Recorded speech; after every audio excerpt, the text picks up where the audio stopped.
Hello nerds and nerdettes, and welcome back to the channel where once again we have a new video for you guys. Also, happy belated holidays for those of you that did not see my community post.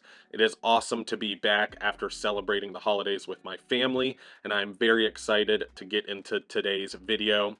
Since we are quickly approaching the new year and we will soon be entering into the year of 2024, I figured why not go over my top 10 most enjoyable reads of 2023. Of course, this is my list. It is subjective to me as a reader, but if you'd like to leave your top 10 or your top 5, maybe even top 3, feel free to comment that down below. This is a community where we love to hear everyone's subjective opinions on books and titles, so feel free to let the community know below this video.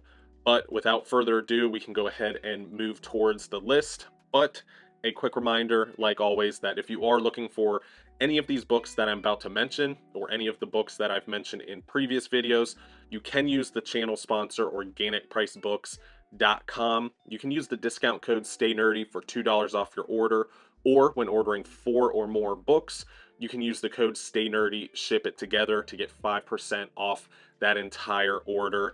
It is a great way to save yourself some money. Maybe you're picking up some New Year's celebratory books and you want to save yourself some money. You can use that code and also help support the channel. So thank you to each and every one of you guys that do decide to use that code at Organic Price Books. But without further ado, let's go ahead and jump into the list, starting with, of course, number 10. Coming up first at number 10 is Callie by Daniel Friedman and Robert Semelin. Sorry if I'm pronouncing that poorly. But first and foremost, this book, the way this book is designed is beautiful. This is probably one of my favorite looking books in my entire library. If you want to check that out, I can leave the review up above so you can see it a little bit closer during the overhead shots, but man, they knew what they were doing. They really put their foot into the design of this particular book. But the story itself is also very enjoyable. It's very up for interpretation. The entire story is very light on dialogue, really lets the artwork breathe and speak for itself. And I really enjoy that, especially in this kind of post-apocalyptic Mad Max meets Atomic Blonde style of story that really moves so fast paced and lets the story kind of evolve throughout the artwork and kind of leaves it up to you to fill in the gaps. And while there is a massive twist to the end of this book, there's no real way for you as a reader to see it coming because of how light the book and the story is on dialogue. So you have no choice but to kind of not see it coming because there's no hints, because there's very little dialogue in the book itself. But absolutely awesome. This was a break that I very much needed during the year of 2023. Something to just kind of unplug the brain and just enjoy. And that's exactly what this book is. It does not want you to take it too seriously. It doesn't want the wheels turning constantly while you're reading. It just wants you to absorb the story, take it for what it is, take it for what you take it as, and just keep it moving from there. And that's exactly what this is. That's exactly what I loved about it, and it's exactly why I recommend it to so many people, because it is very much a beautiful, and I mean beautiful, especially when it comes to the art and the design of the book, palette cleanser. That is a much needed palette cleanser if you read mostly superhero comic books like I do. So very awesome. This is Callie, Dark Horse Comics, beautiful hardcover. Check it out if you're interested. Next up at number 9 is Tokyo Revengers. This finally got a physical release this year, and it felt like we were waiting ages to get it. This is a manga for those of you that don't read manga, but Tokyo Revengers is one of those stories that I personally can't help but like, because there are a lot of things that resemble my life, and especially when it comes to the character of Takamichi. So it really feels personal in a way when you find a character that you can identify with, the way that I did with Takamichi, and kind of the story that's being told here. There are some supernatural elements that get explored, some gang related, and kind of crime elements that get explored also, and it really is just such a genre bending story, and two genres that you would really not expect to go hand in hand, which is time traveling and then almost crime drama genres going hand in hand and mixing and converging. It is very ambitious and incredibly enjoyable. I did review volume 1 of this on the channel, which I can leave up above, but it really, really was worth the hype for me. I know a lot of people were talking about this manga when it was coming out digitally, because we didn't have a physical copy at this point, and everybody was saying it was the best thing since sliced bread. It was all that in a bag of chips. It was everything you could ever want, from soup to nuts. And here we are. It made it onto my list because I enjoyed it that much also, and I cannot recommend it enough. These are collected in 2-in-1s, and honestly, the story behind even the making of this particular manga is even touching. It actually is created by an ex-gang member, Ken Wakui, who was a ex-gang member and is writing himself kind of into the story and his experiences into the story. So there's a level of realness to the characters and the situations also. It is pretty brutal. It is very emotional at times, but it is 100% worth the read, especially if you're a manga reader. But if you're not, this might be up your alley also. Don't discriminate against manga if you are a comic book reader, because there is some really good stuff, Tokyo Revengers included. But we can jump to my next top read of 2023. Next up, we have the first appearance of the big two, which is DC. This is the Nightwing run by Tom Taylor and Bruno Redondo. I have volume 1 here, but just think of volume 1 as a placeholder for all of the volumes. But I feel like it's no secret at this point how incredible this run is. It is absolutely incredible. I cannot emphasize that enough. Incredible. Really, really just makes Dick Grayson, Nightwing, a character of his own, pulls him completely out of Batman's shadow, and I love it. This is probably his breakout run in the modern age. This run has so much heart, so much love for the character, nothing but respect for the character's history, his trials and tribulations that he has went through, including Rick Grayson, which is kind of mentioned multiple times during this particular run about him losing his memory and everything like that. Maybe a spoiler there, but wow. You have awesome, awesome fight scenes, choreography, panel-to-panel storytelling by Bruno Redondo, and then you also have some romance and drama elements explored by Tom Taylor when it comes to Nightwing and his relationship with his adoptive father, his 2 adoptive fathers, and then his adoptive brothers, all the other Robins, and then also his relationship with Barbara Gordon, Batgirl, that really gets explored in such a heart-warming form and fashion, and it is such a great read. I cannot recommend this enough.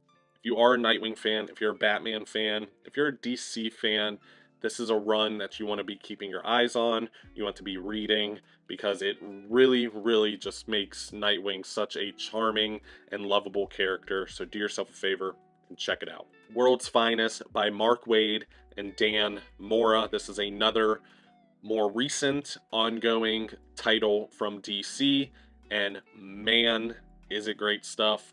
I'm not saying this is leaps and bounds better than Nightwing. It is really by a small margin, but this just had so much in it that just tickled my fancy as a reader.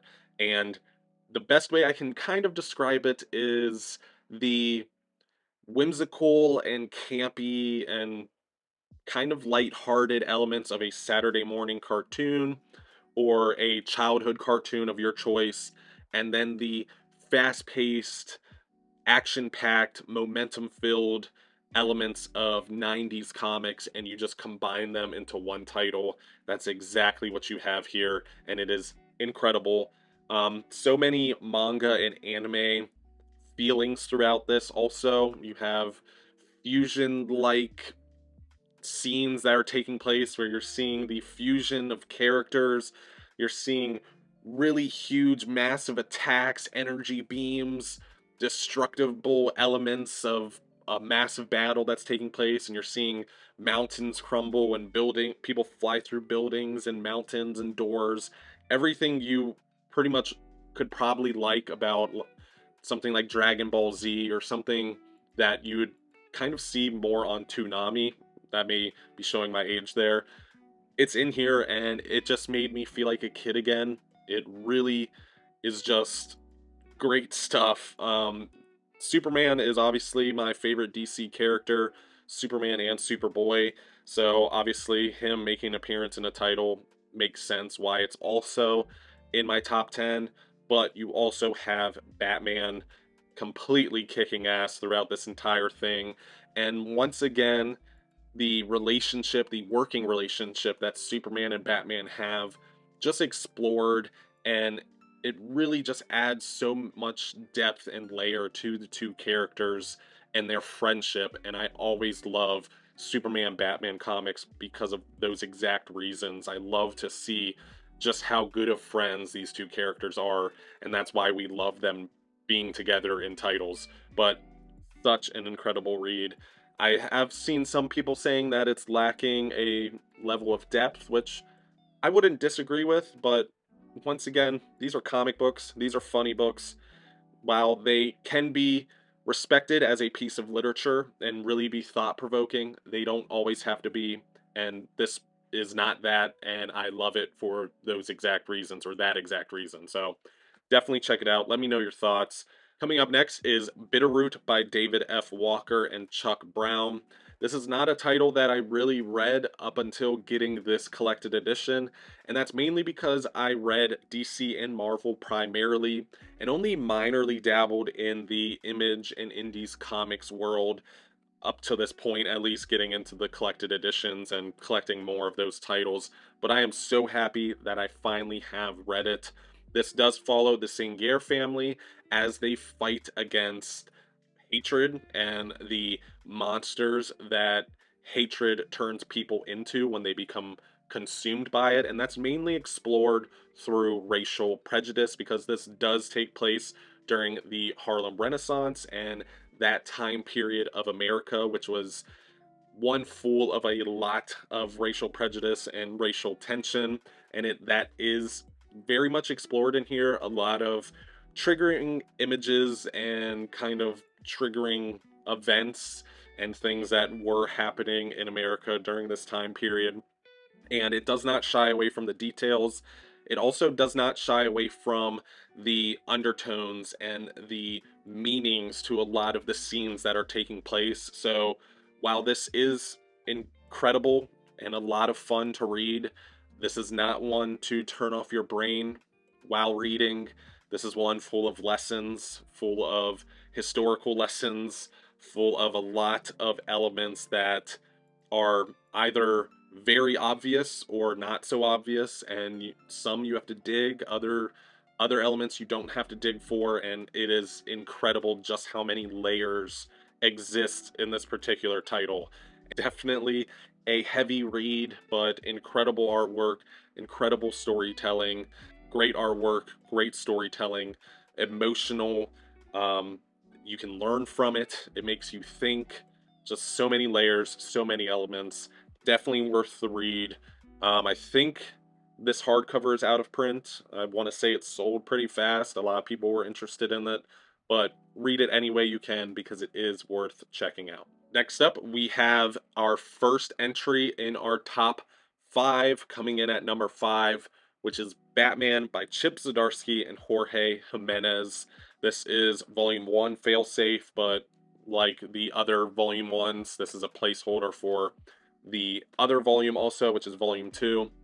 But Chip Zdarsky really excels at writing darker characters, which is pretty funny because he's a very lighthearted guy. In a lot of his videos, interviews, he's someone that is constantly joking around, but for some reason, when it comes to Daredevil, and in this case, Batman, he can just write a dark and brooding character, and that's exactly what he does with Batman in this, picking up with a very much disheveled and kind of defeated Bruce Wayne slash Batman. Honestly, more a Batman. The entity of Bruce Wayne kind of being pushed to the wayside, and Batman being more prevalent. And he explores that even further throughout the volumes up into the issues that are still coming out today. He does pay a lot of homage to previous runs and previous stories that were told, from the Tower of Babel to Grant Morrison's run on Batman, you name it. He's paying homage to it, he's respecting it, and he's just building layers on top of those stories, on top of the character of Batman in his own way. But honestly, this first volume is incredible. It is as Batman can get. You have Batman taking on a indestructible enemy that no one else can stop. You have Batman falling from space. You have Batman stopping people from dying. Batman helping and supporting and being a valued member of the Justice League. You name it, it takes place here. It is the best Batman comic and Batman run that I've probably ever read, and I'm not a huge Batman fan, but this just did something for me. It just really scratched that itch that I've been wanting for a long time when it's come to Batman, and that's just someone taking him serious as a character, but also not serious as a character at the same time, and just really leaning heavily into the fact that this is a man dressed as a bat, fighting crime and trying to save the world and the city of Gotham. And Chip Zdarsky leans heavily into that, and I love it. The writing, the art go hand in hand. They are done beautifully. This Batman story is done beautifully, and it's another more recent and ongoing Batman run. So do yourself a favor, start picking it up, start reading it. I know Batman is everybody's favorite superhero, so there's no reason to not be checking out the most recent Batman run and not those one-off Elseworld story titles. This is the one you want to be reading. Chip Zdarsky is knocking it out of the park with this particular title, but we can jump to the next book. Of course, right when I mention Elseworld stories, we have one making an appearance on the list. This is Deceased by Tom Taylor. It's no secret at this point that I love zombies and that I love superheroes. I don't think I am revealing anything not known at this point. This has both. So of course this is going to be on my list. This is volume 1, but up to War of the Undead Gods is what I'm kind of referencing here. There is so much shock and awe, brutality, heartfelt moments, goosebumps-inducing moments. It has it all taking place here for really every character. You have shocking and incredible moments when it comes to Superman, Batman, Green Arrow, Flash, all of the characters that you know and love, all of the characters that have massive fan bases, all have a scene in here that will just make you either cry or smile from ear to ear. And this is also the title that made me love Jonathan Kent as a character, as a Superman, as a potential Superman, as our potential next Superman.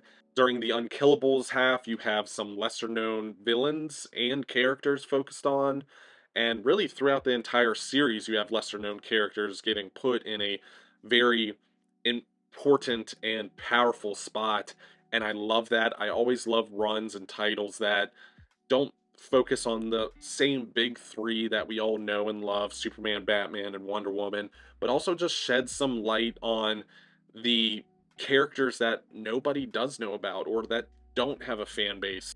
Really have, from New Genesis to Apocalypse, Earth, Metropolis, Gotham, all of the elements of the DC universe explored and delved into, and kind of visited during this apocalyptic storyline, and it is so good. But check it out. It really is good stuff. If you want a horror read, zombie read, apocalyptic read that also still features superheroes, this is it, and that's exactly why it's on the list. But we can jump to the next book. Next up, entering into my top 3 at number 3 is Murder Falcon. Even though it looks like it just says murder, looking on my camera, it is Murder Falcon. But this is done by Daniel Warren Johnson and Mike Spicer, and they are a dynamic duo if I've ever seen one in my life in comics. Daniel Warren Johnson is quickly becoming a household name. He is a writer, artist extraordinaire. He really dives deep into elements that he loves, such as wrestling or heavy metal, but then he puts an emotional spin on it that makes everyone else care. And man, does he do that with this title. This has a character named Jake and his entity, Murder Falcon, who is powered by heavy metal, and Jake just so happens to be a member of a heavy metal band and is incredibly good at shredding his guitar. So with the help of his guitar and Murder Falcon, he fights against the monsters and creatures that have escaped from the heavy, and he pretty much plays and pilots Murder Falcon while Murder Falcon kicks ass with his cybernetic arm and bandana and samurai sword, Gatling gun. Everything you could want in a comic book has an appearance in here. It is so great. It is so cool. It is so much fun. But then, right when you think you're having the time of your life, Daniel Warren Johnson drops an emotional bomb and hits you right in the feels, gives this story that much more meaning, that much more to kind of connect with when it comes to the characters and the situations that they're in.